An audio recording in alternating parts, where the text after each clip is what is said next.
Na mtazamaji, kama unavyofahamu kwamba Iran na Marekani kinachoendelea ni mapigano, na dunia sasa hivi macho, masikio, uwepo wa kila mtu, hata mtu aliyopo Tanzania na kwingine kokote, akili yake yote ipo kule Iran pamoja na Marekani pamoja na washirika wake. Sasa watu wengi wanakuwa wanajiuliza, hii ni vita au ni kisasi au ni kitu gani?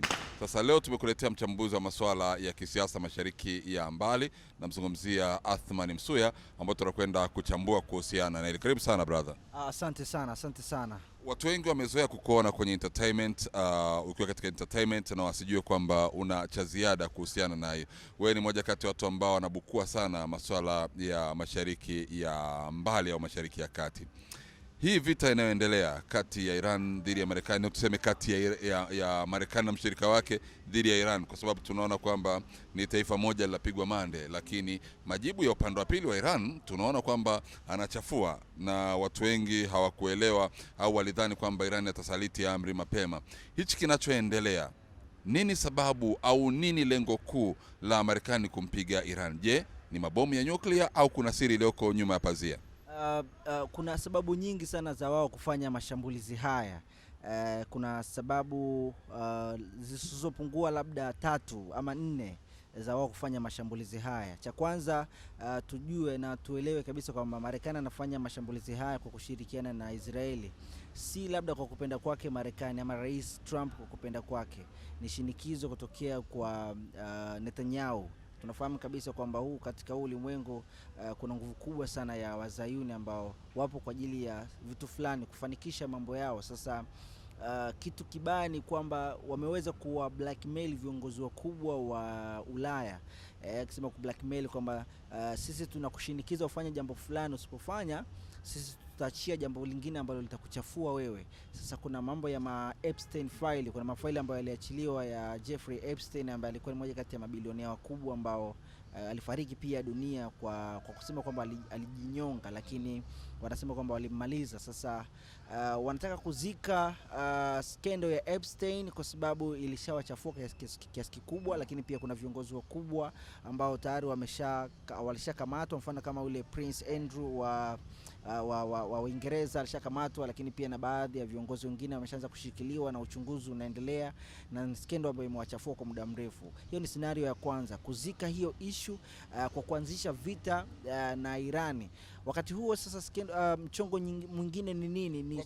Kwa hiyo kwa maana hiyo ni kwamba hii kuanzisha vita ina maana kila ambacho walikuwa wakitamka kwamba Trump yupo katika orodha, Trump anahusika na hivi, au viongozi wengine kina Netanyahu na vitu kama hivyo, kwamba sasa watu watanyamaza na kupeleka masikio na macho yao katika upande wa vita wazi, na tayari wamefanikiwa kwenye hilo. Cha kwanza wameshafanikiwa kwenye hilo kwamba tunazika hii skendo, na kwa sababu Trump inasemekana yupo kwenye listi, na katika mafaili zaidi ya faili ama document zaidi ya milioni 2.3 zilizoachiliwa, inasemekana kuna mafaili ya Trump yaliminywa pembeni kwanza, kwamba sasa tunaweka pembeni haya, lakini tunaweka pembeni kwa muda, ikiwa kwa masharti kwamba utafanya kile ambacho sisi tunakitaka. Usipofanya sisi tutajumuisha pia na video zingine ambazo hazijaachiliwa za Trump zikimonyesha yupo kwenye kisiwa cha Jeffrey Epstein. Hiyo ni mlolongo wa kwanza na wamewini kwenye hilo, lakini kingine ni kuhakikisha kwamba Irani kama Irani haiwi tishio pale Mashariki ya Kati. Kwa miaka mingi wamekuwa wamewekwa vikwazo vingi sana, kuanzia vya kiuchumi na vitu vya namna hiyo, lakini wamefanikiwa kuvuka hicho kigingi, na wapo kwenye hatua ambayo Israeli sasa inaona kwamba hii ni hatari kwao. Sasa si tu hatari kwao, ni hatari pia mpaka kwenye base nyingi ambazo zipo pale Mashariki ya Kati. Sasa ubaya walichokifanya Marekani na Israeli ni wanaamini kwamba tukiangusha utawala wa Khamenei ndio itakuwa tumemaliza nguvu nzima ya Irani, ambayo labda imeonekana ndio muhimili mzito, lakini kinachotokea ni kwamba wale hawako hivyo. Utaua viongozi wakubwa, lakini tayari kuna ambao watachukua nafasi zao na wataendeleza kile ambacho watangulizi wao walichokifanya. Hicho ndicho ambacho kilichopo. Ameangushwa mzee, lakini tayari walishachagua nani atakao warithi.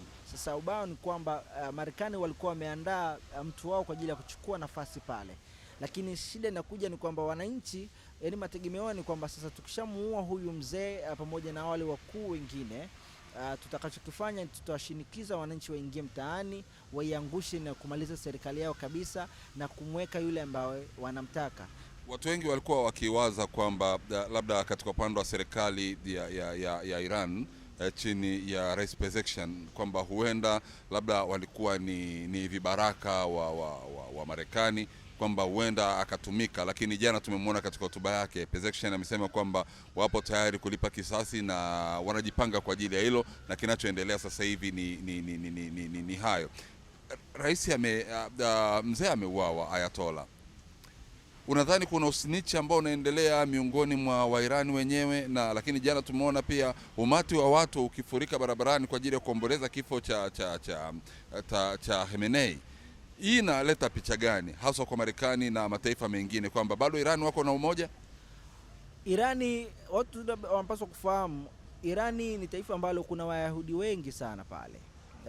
Na kitu ambacho shirika la kijasusi la Israeli Mossad na CIA pamoja yao wameanzisha kitu kinachoitwa AIPAC. Sasa hao AIPAC wamefanikiwa kupandikiza mapandikizi mengi pale Irani mpaka kwenye viongozi wakubwa wa kiserikali, na si tu Irani, nchi nyingi.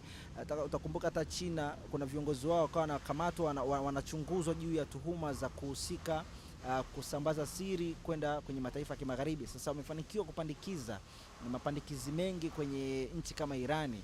Sasa unaweza kupandikiza katika kiwango fulani, lakini kuna kiwango ukifikia hauwezi ku take over. Yani licha ya kwamba mmeweza kupandikiza watu na mkawatumia watu wawaeleze ni wapi mzee yupo na tukashambulia, lakini licha ya kwamba mtafanya hivyo bado haitasababisha watu wakarudi nyuma kwamba sasa tumesaliti amri na tutafuata matakwa ambayo nyinyi mnayataka watu wa West.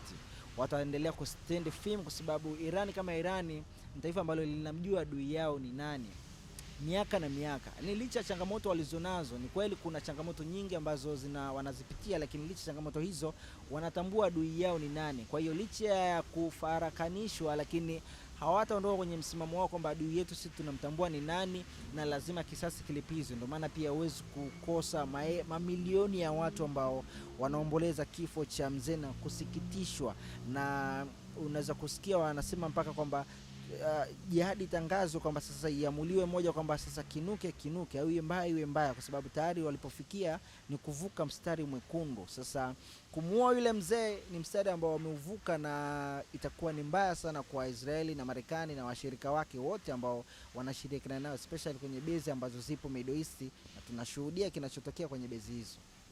Kwenye mataifa mengi haswa ya Mashariki ya Kati, Ulaya, wanasemaga ni kitu ambacho kinakuwa kinaenda kwa historia, na tunaona kwamba Israel ni kama wanataka kufika katika nchi ya ahadi, ambao wanaamini kwamba nchi ya ahadi huenda ni Iran, na kama wataweza kufika katika nchi ya ahadi wanachohitaji ni dini moja.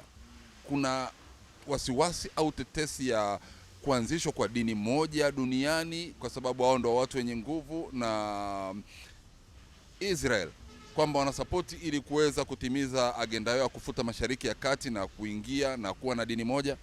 Hiyo ni ukweli ulioko wazi kabisa. Israeli wana kitu wanachoita Greater Israeli. Wanaamini kwamba Mashariki ya Kati karibu yote ile, mpaka Saudi Arabia, Katari, ichukue mpaka Irani hapa, Lebanoni, Yemen, Syria, wanaamini yote hiyo ni ya kwao, kwa sababu wanaamini ni ardhi waliopewa na mababu zao kwenye maagano, mambo ya Biblia imejaribu kuandika, lakini wanatafsiri tofauti. Na kinachotokea ni kwamba Israeli naamini kwamba kwa maandiko yao waliambiwa kwamba wataitawala dunia. Sasa hauwezi kutawala dunia ikiwa nyinyi ni taifa dogo. Lazima muwe ni wakubwa, lazima muwe ni taifa ambalo linachukua ardhi kubwa na sehemu kubwa ya eneo.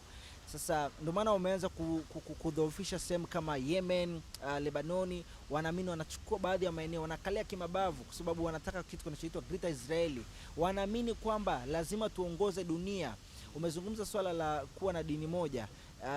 Tunapoelekea ni ukingoni kabisa mwa dunia, na hapo ndipo ambapo tunakuja swala la New World Order. sheria moja ambayo itaongoza wanadamu wote. Sasa kinachoenda kutokea ni kitu kimoja, kwamba lazima vita vipiganwe na papunguzwe zile nchi ambazo ni tishio, na ubaya zaidi ni kwamba tunapoelekea inaweza kuhusisha vita vya nyuklia ambavyo vitahusisha maelfu na mamilioni ya watu kuuawa, na hiyo labda inaweza kawapa nafasi Israeli kuendelea kuchukua baadhi ya sehemu. Sasa hauwezi kuchukua baadhi ya sehemu ikiwa bado kuna taifa ambalo ni tishio kwako au liko jirani yako ambayo ni Irani. Sasa wanaamini kwamba ili taifa la Israeli liongoze dunia linapaswa kuangusha msikiti wa Al-Aqsa. Wanaamini kwamba ili Israeli iongoze dunia, na wanaelezwa hivyo kwamba ili muongoze dunia lazima muangushe msikiti wa Al-Aqsa, msikiti ambao ulishakuangushwa mara ya kwanza, ukaangushwa mara ya pili, na mara ya tatu Mungu aliahidi kwamba hautaangushwa. Sasa wanataka kuangusha msikiti huo kwa sababu ni ahadi waliopewa kwamba ili nyinyi muwe taifa kubwa na muongoze dunia, mnapaswa kuangusha huu msikiti.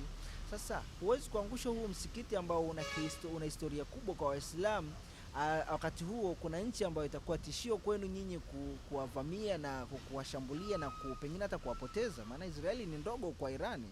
Sasa kinachotokea ni kwamba wameshapunguza nchi zote huku Libya, Lebanoni, Yemen, Syria, Afghanistani, Iraki, kote walishamaliza. Wakawa ni kama unavyofua nguo, unafua t-shirti, ushafika muda wa majinsi, ndo ugumu unapojia. Sasa unajua sasa Irani ndio taifa pekee ambalo limebaki ambalo liko stable na tishio kwa Israeli. Sasa wanaona sasa inabidi tu wamalize kwanza hawa nguvu, alafu ndo tuweze kukamilisha adhima yetu sisi. Dakika chache tuweze kumalizia mahojiano yetu. Saudi Arabia wako upande gani?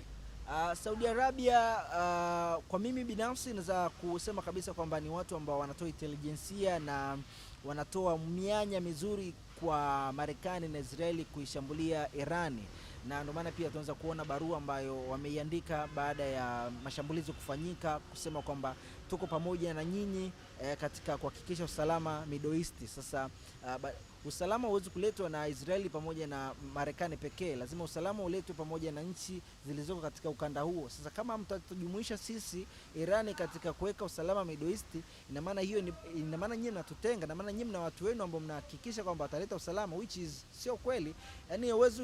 Yaani kama sisi majirani, sisi tunatofautiana, hatuwezi kutokea mtu mbali kutusuluhisha sisi, lazima sisi kwa sisi tukae chini tuzungumze. Sasa ubaya Iran walishaweka wazi kwamba kama Marekani na Israeli watatushambulia sisi tutaanza kupiga bezi zilizoko Middle East. Wana bezi zisizopungua 18 mpaka 19, wana wanajeshi wasiopungua 1040 mpaka 1043 wako Middle East kwenye hizo kambi 18 mpaka 19, ziko Iraq, Afghanistan, Yemen, Saudi Arabia, Qatar, Kuwait, na zote hizo zimeshambuliwa na Iran kama ahadi yao walioitoa.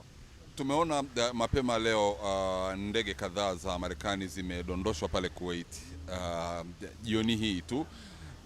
Hii haishangazi ulimwengu kuona nguvu ya Iran kuweza kumdhibiti Marekani pamoja na mshirika wake, na nguvu ya Iran inatoka wapi? Kwa sababu kila mmoja anashangaa kwamba hawakutegemea kwamba Iran angeweza kuvumisha makombora kama yale kwenda katika kupiga katika hizo kambi za Marekani na vitu kama hivyo. Hii nguvu ya Iran ni nguvu ambayo amejiandaa naye muda mrefu, na sasa hivi kwamba je, tumuite Iran ni mkubwa mwenzao au tunamweka bado katika yale mataifa ya chini? Watu wame underrate Iran kwa miaka mingi sana, na ndio maana pia Iran sasa inataka kuonyesha kwamba ni super power, ni miongoni mwa mataifa ambayo ni heavy. Kwa watu tu ambao hawajui geopolitical, mambo ya maeneo, Iran ndio kiunganishi, yani kama nchi iliyoko katikati ambayo inaunganisha kitovu cha kuunganisha Ulaya na Mashariki ya Kati, Ulaya na at least Mashariki ya Kati na Afrika kwa kiasi fulani, lakini pia zaidi ni Ulaya. Kwa hiyo ina maana wao wakitia ngita kufunga labda milango yao ya Strait wa Hormuz, ndio maana inakuwa athari kwao. Sasa umezungumzia kuhusiana na hii nguvu wametolea wapi? Hii nguvu ni nguvu ambayo kwa muda mrefu wamekuwa wakipambania mascientists kutokea nchini mwao, makombora kutokea kwenye nchi zao, wanatengeneza kupitia uwezo wao wenyewe.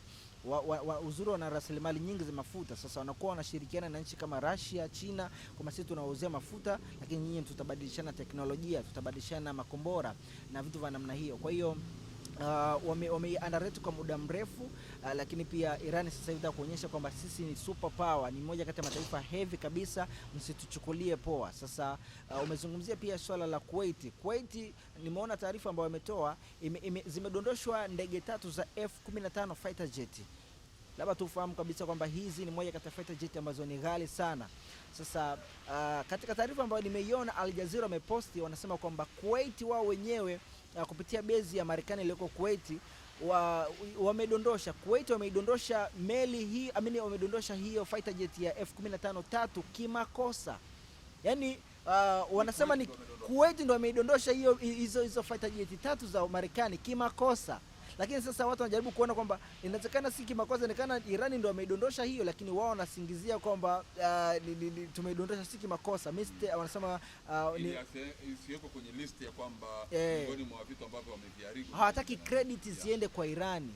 Ikisemekana kwamba fighter jet zimedondoshwa na Irani, hapo ndio utazidi kuonyesha ukubwa wa Irani. Sasa wanasema kwamba ni mistake imetokea, zikadondoshwa ndege 3 za fighter jet za Marekani kupitia Kuwait. Sasa hii inashangaza kidogo kwamba mnashindwa kujua kwamba mnaweza mkafanya mistake kwenye kitu kimoja au kwenye ndege moja, lakini ndege 3 ambazo ni gharama kubwa sana kifedha, alafu unaleta zimedondoshwa, inashangaza kidogo. Lakini hii haiwezi kurudisha uwezo wa Irani nyuma. Irani itawaonyeshia kwamba wenyewe wanaeleza kwamba makombora ambayo wameyafiatua mpaka sasa hivi ni makombora ni stoku ya zamani. Sasa bado hawajaanza kutumia stoku ya kisasa au makombora ya kisasa kwenda kwenye nchi kama Israeli. Israeli imeshambuliwa siku ya jana kwa kiasi kikubwa sana, na bado kambi za Marekani hapo Middle East zimeshambuliwa kwa kiasi kikubwa sana, kiasi ambacho kinaogopesha. Kuna baadhi ya kambi zinaonekana kama zinaenda kufutwa kabisa hapo Middle East. Sasa hii inazidi kuonyesha uwezo wa Iran ambao umekuwa underrated kwa miaka na miaka na miaka. Bwana mtazamaji, tunakushukuru kwa kutufuatilia katika sehemu ya kwanza ya mahojiano yetu haya. Muda wa kujiandaa kwa ajili ya iftari, tutarudi tena wakati mwingine.